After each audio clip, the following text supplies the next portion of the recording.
Hello, everyone, and welcome back to the V Spot. I am so excited for today's special guest for so many different reasons, and I'll share many of them with you in this particular episode.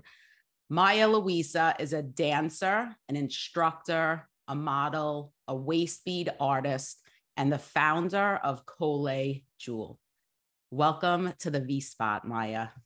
I've been waiting for you. I'm so happy to be here.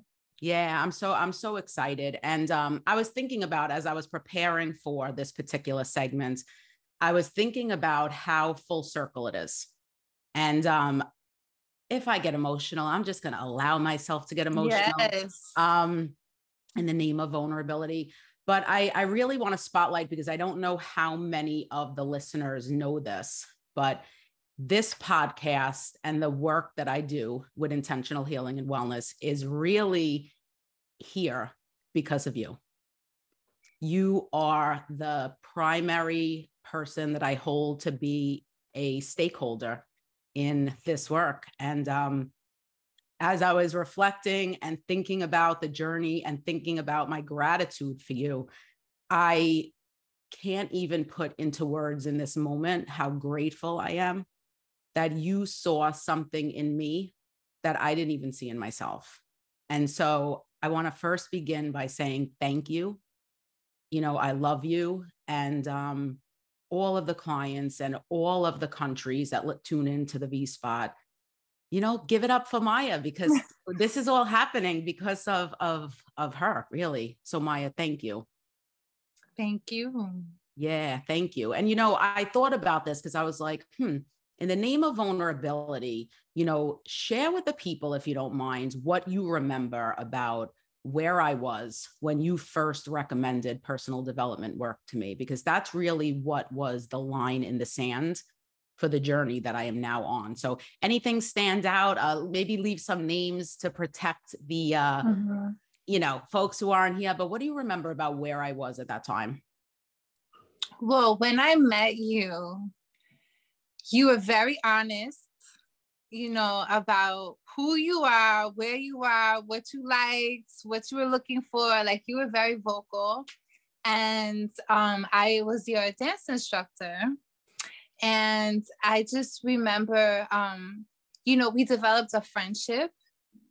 And I just remember that you were on your journey and you were so committed to showing up for yourself, for, you know, healing, for diving deep into your body, deep into, you know, just releasing a lot. And you were on your journey, and we developed a friendship, and you shared with me all of that you did. And I had done my self-development work, and I just shared it with you because we were friends.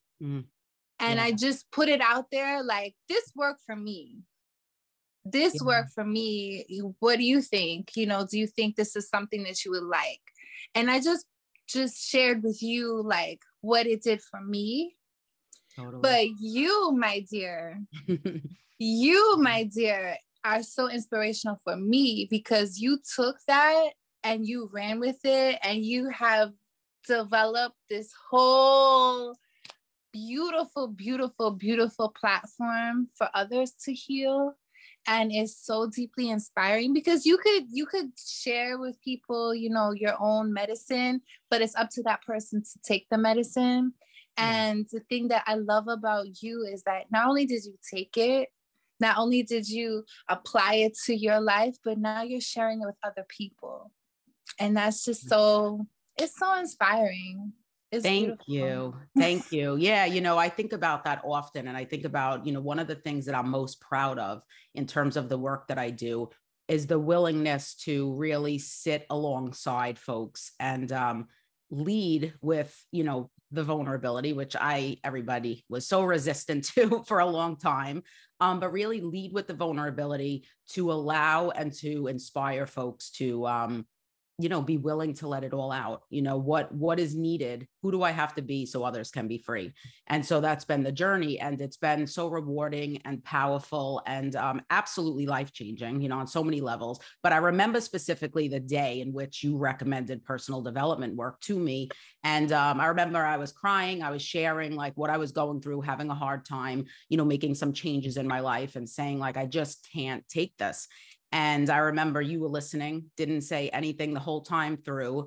And at the end made the recommendation. And I remember thinking like, damn, if me going through sharing all of this leads to this recommendation, let me go home and sign up and take her up on it. So it's a testament to who you are, that you create space for women to feel safe and seen and supported. And even when we don't have access to all of the things, you have this phenomenal way of lending us belief. And I know I speak for many when I say that. So again, I want to say thank you. And I will always circle back to that day in New York Sports Club, where you offered out possibility, to me. So grateful. And everybody who's tuning in, lend your gratitude as well. So let's start there. So, when I was writing the introduction for you and thinking about, wow, she's so many things, like how do I land it crisp and clean for the purpose of this podcast episode? Of course, one role that I didn't spotlight in the intro was mother. And that I know is your latest title. And, you became a mom at the height of the pandemic here in New York. And, talk to us a little bit about what you've learned about yourself as a result of stepping into your latest role as mom. Wow, what I learned about myself. Well, I now have 2 babies. One is 2.5 and one is only 3 months. So I learned so much. Yeah. Lots of changes, lots of things.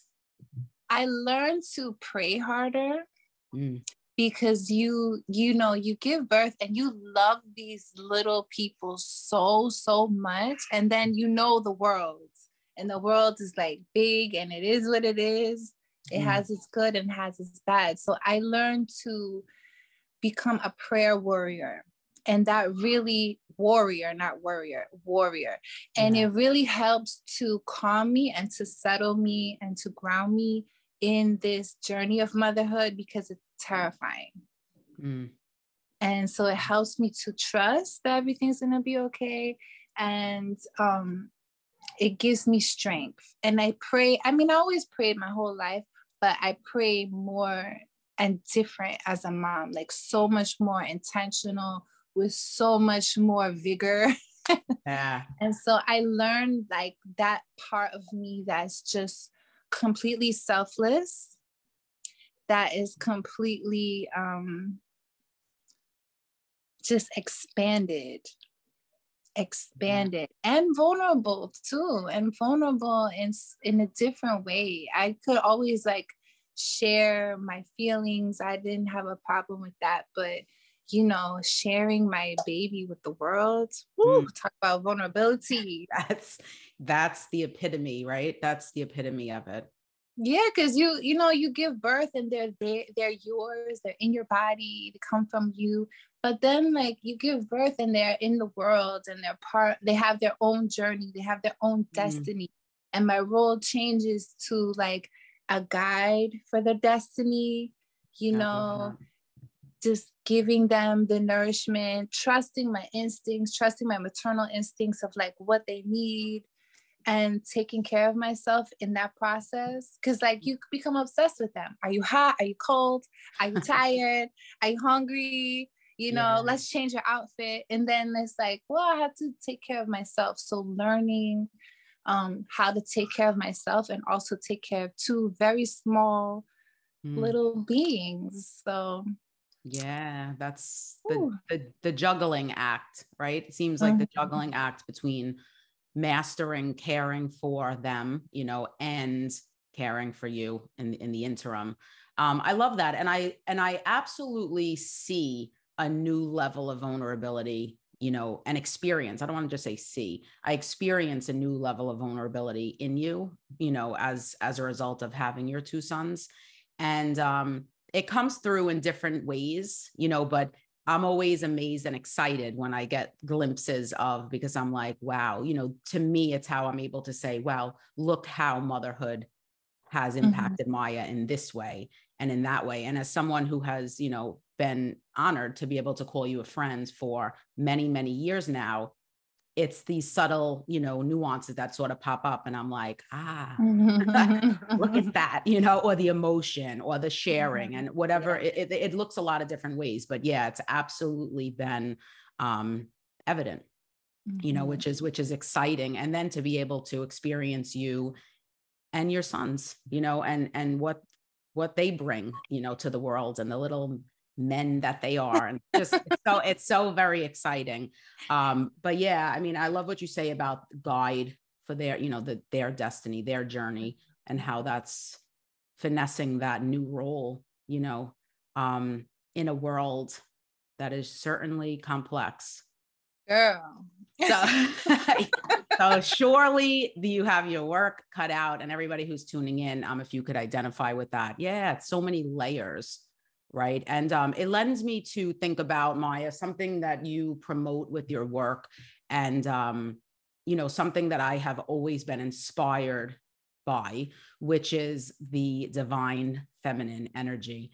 I don't think that until I met you, I don't think I've ever met another woman who exudes, however, both the feminine grace and flow the way you do. And I remember walking into the dance studio and experiencing it instantly.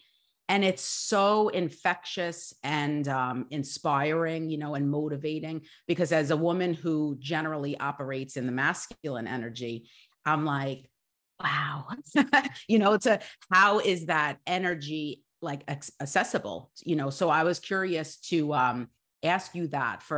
I've been having conversations with lots of women who feel that they're leading with the masculine. And what would you say, you know, to all of us as a means of strategy for shifting and flowing in a whole new way through the world? So a lot of times our masculine energy will come through on automatic to protect us, because sometimes we don't feel safe in the world. That part. And so it goes on automatic because we have had experiences where we haven't been in a safe place, and our masculine has had to show up to protect us.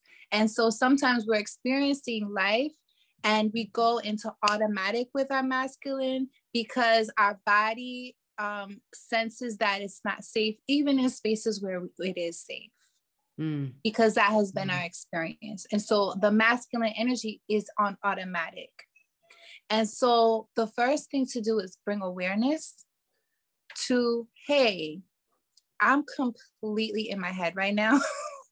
I'm tense. I feel anxiety. I feel the need to control. And so just to bring awareness without judgment, because there's the part. Without judgment. Without judgment, because you have to love that part of you that has protected you and be thankful for that masculine energy. Thank you for protecting me. Thank you for showing up and allowing me to live and feel protected. And then that awareness without judgment, like, hey, and gratitude. Thank you, masculine energy. You know, you make me feel safe and feel powerful. But right now, in this moment, next one, you know, and so then we do things like to bring us back into our feminine energy so that we can create that sense of safety without having to go into overdrive with the masculine, and integrate our masculine and our feminine energy together in a healthy way.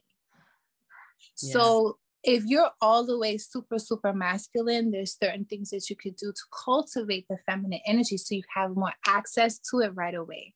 Things like breath work, things like yoga, swimming, dancing, especially the swimming, because you're in water, you're going with the flow, you're using literally like every ounce, every cell in your body to move, and you must be fully in your body because you have to swim and float and, you know, be in this water and tap into the water element. But I would say for anyone that you're completely in your masculine, like let's say you're with, you know, on a date, and you know, like I'm totally overthinking everything that I'm saying. Oh my God, oh my God, oh my God, oh my God. The first thing you should do is literally take a deep breath. Like just rest inside of the moment, because feminine energy is the present moment. Masculine energy is your forward thinking. I'm thinking. Feminine energy is present. So that deep breath will bring you, okay, let me just ground myself into the moment. So we always have access to our feminine energy, and you can use your masculine energy to plan events and moments for your feminine energy to rise. Oh, I love that. That's good. And would you consider that integration by way of? Yes, I was. Wow. Yes, because you're using your masculine energy. Like I'm literally going to plan my whole week, and I'm going to do yoga on Tuesday, and I'm going to do belly dance on Wednesday, and I'm going to do some breath work on Friday, and I'm going to get a facial on Sunday. So you're planning all these moments for your feminine energy to be cultivated. I love that. That's so good. That's really, really great because so I'm going to move in reverse order. So one of the things that you said that I just want to go back to, because I think this is a gem, and I think I really want to spotlight this for folks who are listening. This idea of awareness without judgment, because I do believe, and I'm going to speak for myself in this moment, the awareness piece I've mastered, and I'm able to really be present to my thoughts. The awareness minus the judgment. Now that is an entire work in progress. And so what can you say about, any tips or ways to start to cultivate that minus the judgment? Just to cultivate the awareness? Minus the judgment. Minus the judgment. Well, again, to acknowledge that your masculine energy in the past has served you. Your masculine energy, you needed to survive. And so I think that there's a lot of talk about divine feminine energy, and a lot of people will say, just let go, just be vulnerable, just surrender. But for someone who has trauma or someone who has past experiences that they're still triggered by, that haven't healed, those unhealed wounds, asking someone to just surrender, it lends more of a disservice, because if you have those unhealed wounds, then it's very hard to access your feminine energy. And then that adds more shame, like, why can't I get in my feminine? I see all these other, and then the last thing that you need on your healing journey is more shame. The last thing you need on your healing journey is to feel like, why can't I get to my feminine energy? Why is this so hard for me? Yeah. And that's the last thing we need. So just know that your masculine energy has served you, and have gratitude for it. And then the work is healing the wounds. Why is my masculine showing up in this way? And we have talked about the anxiety from dating and your attachment styles and all of that. Those unhealed wounds literally live in our body. So sometimes when you feel in your masculine energy, it's because it's living in your body. And so another medicinal practice is somatic healing, is healing in the body. That's like the second component, I think, to therapy. I think first we need to therapy so that our minds can be clear on like, what has happened and how to unpack it in a professional way with a professional. But the second component is the somatic healing, is the healing in the body, because those experiences still live in our body. And we can still, those wounds can still be triggered until it's moved out of the body. And doing that body work, and also doing like exercise and all of that stuff, is not just good because, you know, it's healthy for your blood pressure and your confidence. But what exercise does is it helps you to regulate your nervous system. So a lot of us have a dysregulated nervous system, and we're attracting partners who, if you have a dysregulated nervous system, you're going to attract a partner that has a dysregulated nervous system, the opposite of yours. So your partner is literally your reflection. I know nothing about a dysregulated nervous system.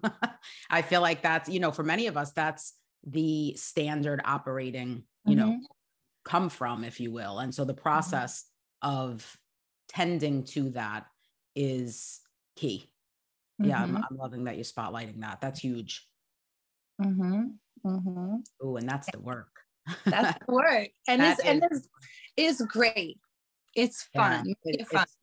Absolutely. And I want to circle back to two things that you said. So when you shared this piece about when advice or input or feedback, suggestion is made by way of just do this thing, right? I was thinking about and honing in when you were speaking on it about how much judgment just possesses, just in a word, you know, because I think it really simplifies for many of us what's a very complex situation and healing process. And when speaking to whoever, and the suggestion is, I hear this a lot because I'm a worrier and I get anxious, you know, just don't think about it. It's like, if it was as simple as that, you know, it's, so I want to just shine the light on that particular word by way of offering to folks, you know, how to make changes, how to navigate life differently, because in an attempt to be aware and not have judgment, using just as a suggestion is really, you know, contradictory to that process. And so I just want to spotlight that for folks who are listening, even for self-talk, you know, just do this, just do that. And it's very much like, yeah, but that's a very simplified direction for complexity. And we're all so complex based on our unique set of experiences. So I love that. And it's going to bring in a new level of awareness, minus the judgment, by way of using that word all in itself. So that's powerful.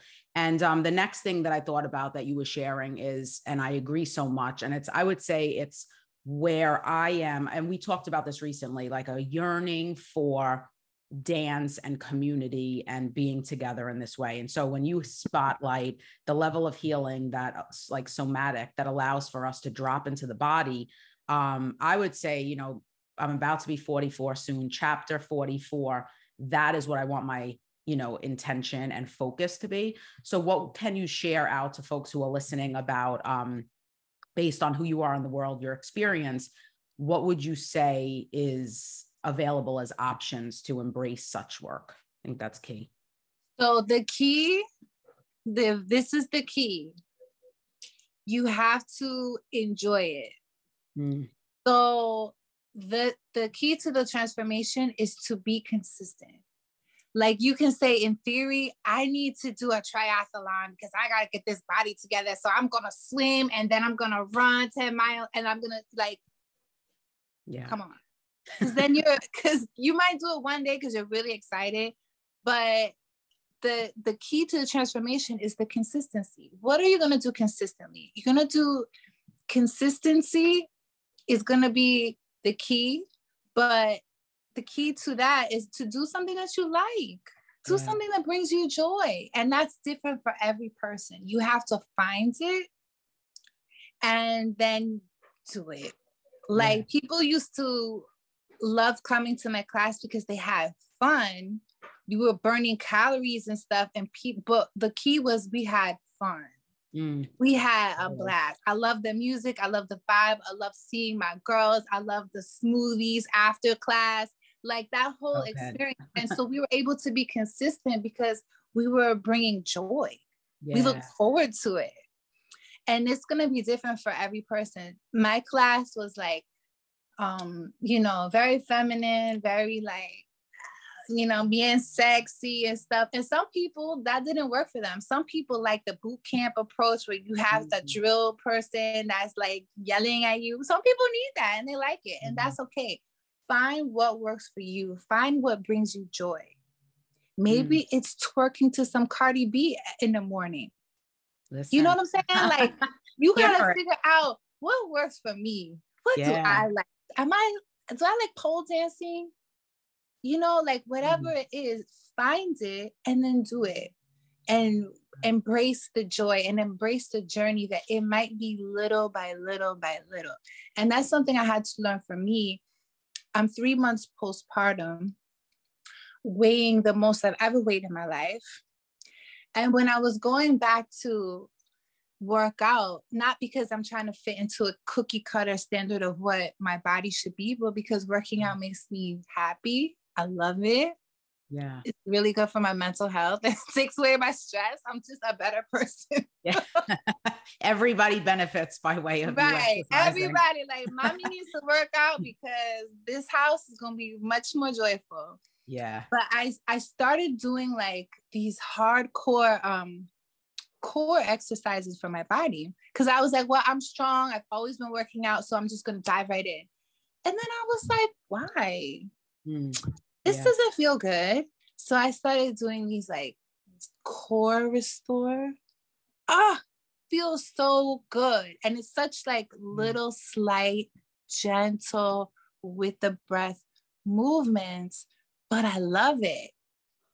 I love it. And it made me stand different. It made me hold my body differently. And I thought that I thought I had to dive in and like make a difference in my body and make an impact like right away hardcore. And it's like, no, be gentle with myself.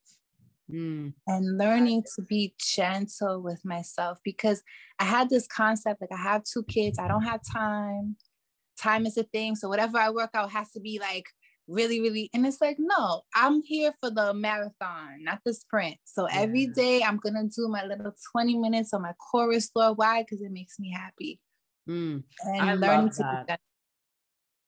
That's so, that's a gem, everybody, to walk away with, because when I think about, using the body with intention, which is something that I recently wrote out in terms of a new plan, wellness plan for myself that I wanted to be comprehensive. And when I was looking at the, physical activity portion of it and exercise, if you will, I was like, I want to move my body with intention. Every day. But now what I'm thinking, like hearing this and having this conversation with you, I'm very much connected to and enjoy it. So yes, some of the things that I originally held to be possibilities for how I would do the movement with intention, I don't want to do. I don't want to do it, so and that's, I think, the difference in what will set someone like myself up and anybody else who's listening. If you don't want to do it and that will be the thing that's hard to break through, and so this idea of choosing something that makes you feel good, that you enjoy, and it could certainly change the process too. Let's say you have a specific goal, but it will support with the consistency and the discipline of staying on track to get there. And so I love that. And that's like such a quality over quantity conversation. And that's good. Yeah, because ultimately, it's not just like a one-time thing. You want to make this your lifestyle. Like next year, I still want to be doing core restore. I still want to be, giving my body what she needs, but being gentle about it. And my approach is just like, what feels good right now? Let me do that. But let me do it every day. Let me do something every day to bring my body joy, to bring me back into my body, and it doesn't have to be a long drawn out thing. It could be 20 minutes, but your body's going to thank you. Yeah. I love that. And I really hear it as a very, feminine way of navigating the process too, right? As opposed to the, what I heard you say before by way of like boot camp, let's go, that sort of style. this stands out as very, all right, you know, whether it's 20 minutes, 30 minutes, but the choice and the whole process supports the calling forward of, you know, the divine feminine. So I love that. This, that's like note to self. I was actually taking notes when we first started, and I'm like, you know, you have the recording, like, what are you doing? But I'm so conditioned. There's like that, you know, the energy in me that I'm like, let me take these notes. I have to get this. No, I love that.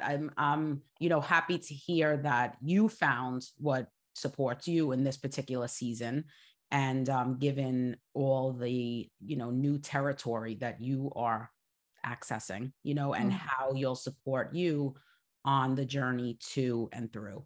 And so, you know, I'm excited about what becomes available, because I know that from having you as a friend for many years, when you access what works, what develops you, what supports you, it then gets created by way of your work. So I know that we all reap the benefits from you having your routines in place. And I'm excited for all of us, you know, and most importantly, you. So that sort of leads me to the next portion of, which is waist beads, right? So good. So good. So talk to us. I don't know if folks are tuning in for the first time, experiencing you for the first time. I know many people in the intentional healing community, you know, are familiar with your work, have, you know, experienced you in different capacities, but for everyone else who has not been, you know, exposed to you just yet, what would you share about, you know, why waist beads? Why you? I have been making waist beads for 29 years. Wow. Oh my God. Wow. And I put so much love and positive energy and spiritual energy into them. Because as I'm beading, I am going to like a trance. It's therapeutic for me, but it's really a trance, and it's very intentional. I work with high quality stones, and these are waist beads that I wear them myself, and I actually created a lot of them for me. And then I'm like sharing them for a friend or a client. And they are beautiful expressions of self-love, beautiful expressions of your femininity, and they're for you. I know I share them a lot, like, you know, I wear crop tops or whatever, but you don't have to share them. In fact, the traditional way of wearing waist beads is that the only person that sees them is you and your lover. They are just for you. Wow. And they just remind you of your inner beauty, your love, your sensuality. You know, they're placed on such a beautiful sweet spot in the body, where a lot of women hold trauma. A lot of us hold emotions. Women, all people, all humans hold emotions in our stomach. And the waist beads just help to regulate, and they help to deflect negative energy, hold positive energy. They do so much, so much. And they're just like divine expressions of love and passion, and the ability to heal yourself, and the ability to create your life. That's so good. That's so good. So for folks who are tuning in via video, right? Because if you catch us on YouTube, you'll be able to see video. You'll be able to see, you know, for a moment or two, just a quick sort of glimpse into, you know, some samples. I have with me, for those of you who are listening, you'll just tune into the convo about all the goods. But I have with me the most recent pair that the most recent beads that you made for me. And I love these so much. When I saw you last, which was not too long ago, less than a month ago. Oh, I'm maybe right about that. You know, we sort of looked at, or I looked at where I am and what I'm looking to basically create, what I'm actually going through. And by way of, you know, being with your work, I landed here with this particular piece. Is there anything you can spotlight or share about what you created here? Because these are a whole vibe and I'm so excited. So those waist beads I make, and those stones in particular, that's the Hatshepsut, right? Yeah. That is for regality, to remind you of your regality, to remind you of your divine purpose on this earth. And a lot of times, kings and queens and chiefs wear semi-precious stones as to show the world that I am the chief, I am the queen, as I am the one that has access to heavenly knowledge, and I'm the one that's bringing it down to the earth. And so I make those waist beads and all the waist beads with that intention that you are a queen. I'm making these waist beads for a queen. So good. And this is a queen, and the tiger's eye is going to support her in her focus. That lapis lazuli is going to help you to access the wisdom of the heavens. The amethyst is a reflection of your regality. So those are the ones that, I make them with the intention of making it for a queen. And she has a lot of work to do. And so these waist beads are going to support her. These stones are going to support her in leading the people like you do. Thank you. Yeah, this is so, what I would love for you to, I love these. And I actually, and I'll go there in a second, but when I was away from home for about 10 days. And when I got back, I received them and I was so excited because the green and the combination of, the stones that you just spotlighted and literally the energy that comes by way of, as soon as you open the box, it's like, there's a presence. And so I was exceptionally excited. And what I want to have you spotlight, if you don't mind, we talked about this many years back because out of our, Zumba crew, I would say I was probably the last to, jump into action around ordering because I held it as, my body type and my weight and my size, like those aren't for me. And so can you speak on that, for any woman who is out there that's listening that, might be thinking like, oh, those are beautiful, but. They're for everybody. A lot of what you see is people with a certain body type wearing them, but waist beads are for everybody. It's just that some people show them and some people don't. So and our bodies change. Our bodies are constantly changing. Again, this summer, I weighed the most I ever weighed in my life. And actually, after I gave birth, I started gaining weight. And I was like, this is not supposed to be happening. Right. Like, you're like, I was like, but, your body is constantly changing as women.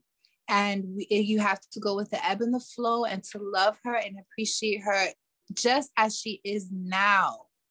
And the waist beads help. So this is what it's giving.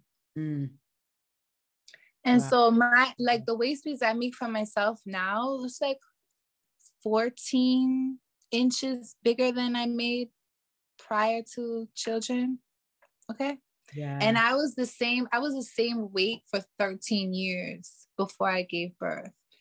Wow. So it's a new body, but we appreciate our body because I'm breathing, I'm healthy, I'm able to dance, I'm able to talk to you, I'm able to make these waist beads. So I appreciate her. She's bigger.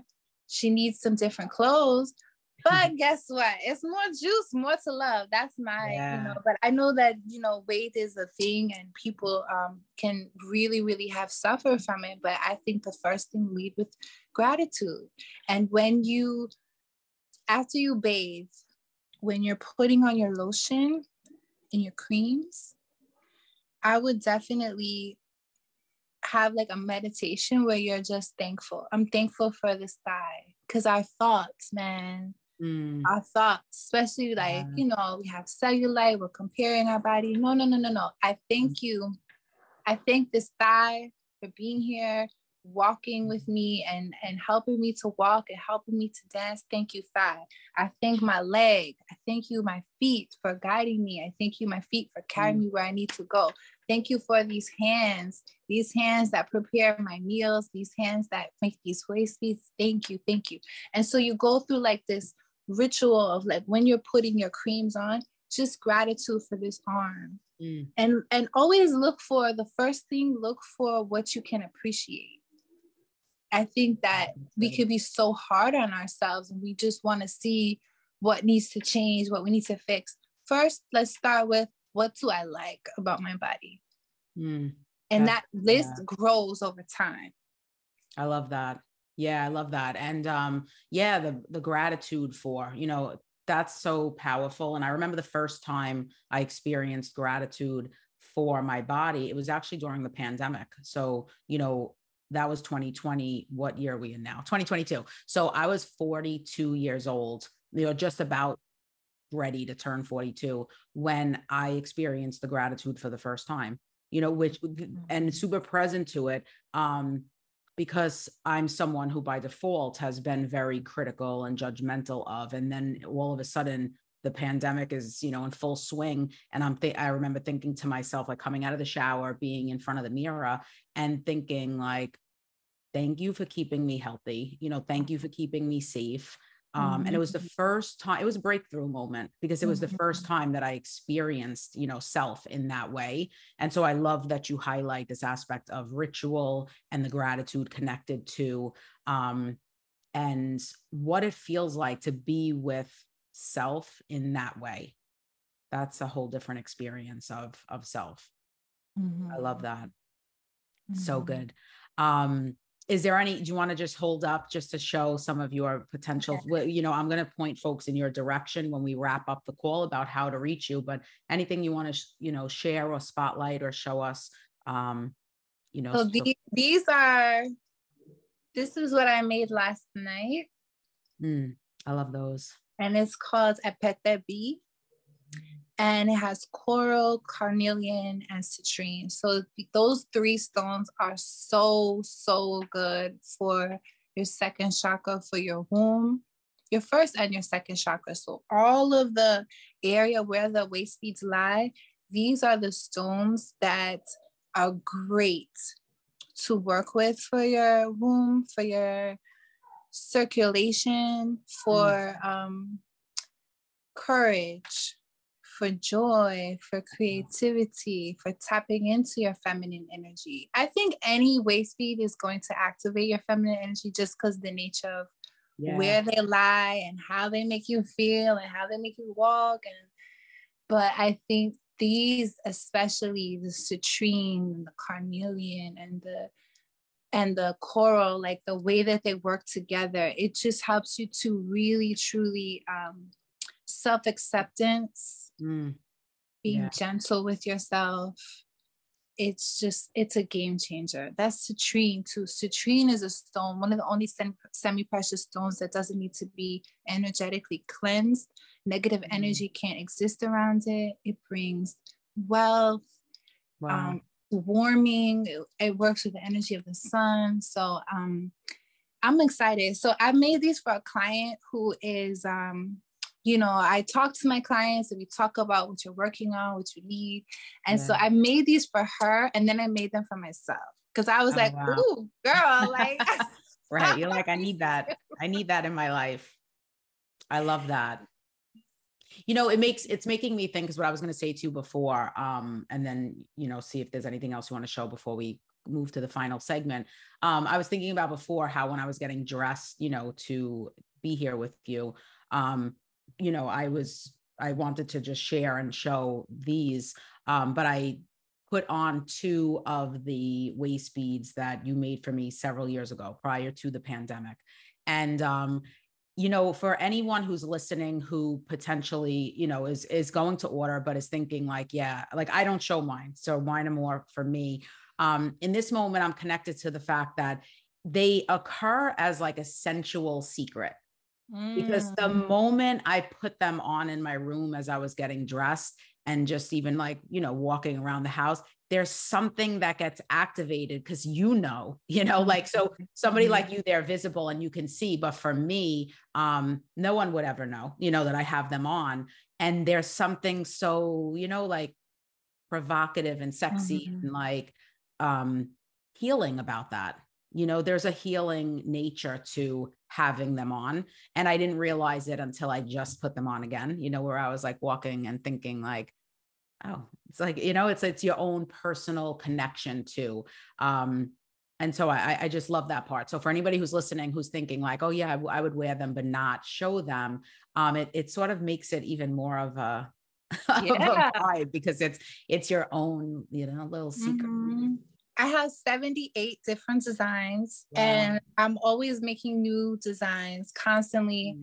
If you book a waist bead consultation with me, the waist bead is included in the service, but it's also like, I'll show you what I have and we talk about what energy you want to stand in and which design can support it. And if we need to make a new one, I love to make new designs.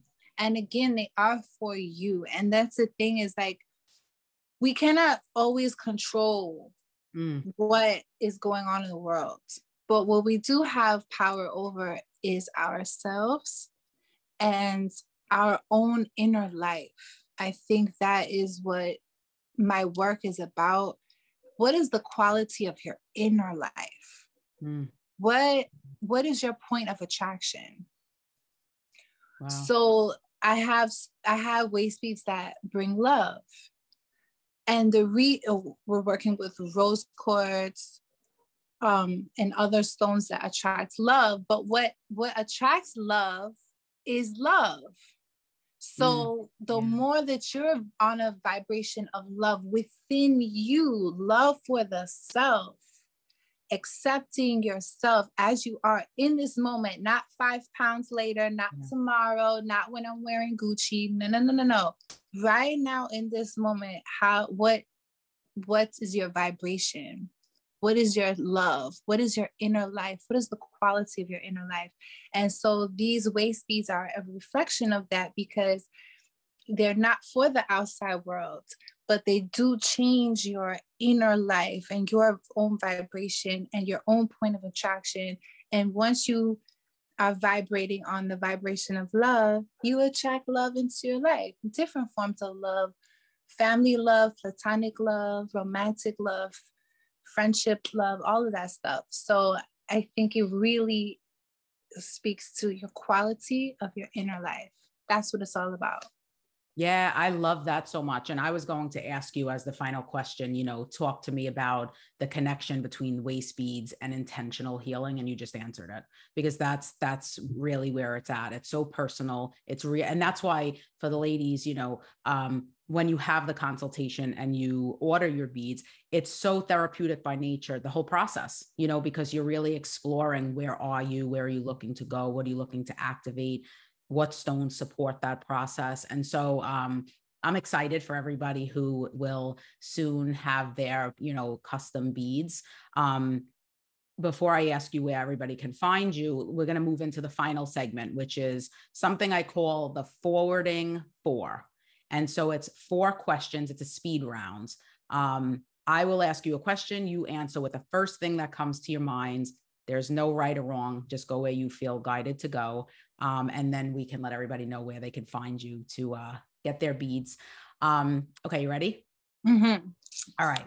Number 1, name one area of life where you are intentionally healing. My womb. Great. Number 2, you're about to teach a dance class in the name of collective healing, and you can only choose one song for the world to dance along to. What song are you choosing? It's You. It's You. Who's the artist? Black Potion.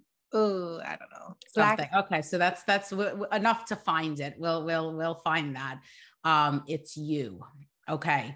Number 3, what can we expect to see from you next? Live events. Sign me up. Count me in.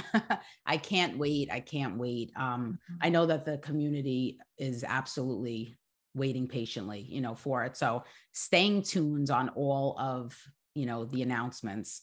And number 4, what is your call to action to the woman in the mirror? Be patient. Patient. Patience. Yeah, I love that. Patience. All right, everybody. So Maya, where can everybody find you? I'm on IG a lot now. My IG is at Maya_Louisa. So at MAYA_LOUISA. I'm there a lot, and there you can see my links, you can see my work, you can see everything. I think that's just, let's keep it simple. Keep it there. Okay. I will drop the Instagram handle in the show notes. So anybody who is tuning in, you know, can find you on Instagram and then look at the work, look at the beads, all of the things that you have coming. Thank you so much for taking time out to be here in the V-Spot. I have absolutely been excited to have you join me, and I'm excited for all that's to come, you know, for both of us. And I love you. I, you know, I'm in full gratitude for you. I can't wait to dance and, you know, be in spaces on the regular with you. I love you too. And I am inspired by you, because I have seen your journey, and I've seen you, just your willingness and your courage to heal, and your tenacity, and your fighting through all the things. Like, I literally witnessed you. Oh, I'm getting chills all over my body. I've known you for what, like 10 years? Man. And now to see you holding space for other people and sharing your journey and your vulnerability, and you're just, it's just like, it's wow, it's super inspiring. So thank you. Thank you for this space to talk and to heal. And we are in gratitude for you and for your work. Thank you. Thank you. I appreciate you. So much love. Everybody, thank you for being here with Maya and I today. My cup runneth over. I'll say it like that. And, you know, to be continued on all the fronts. Thanks, everybody.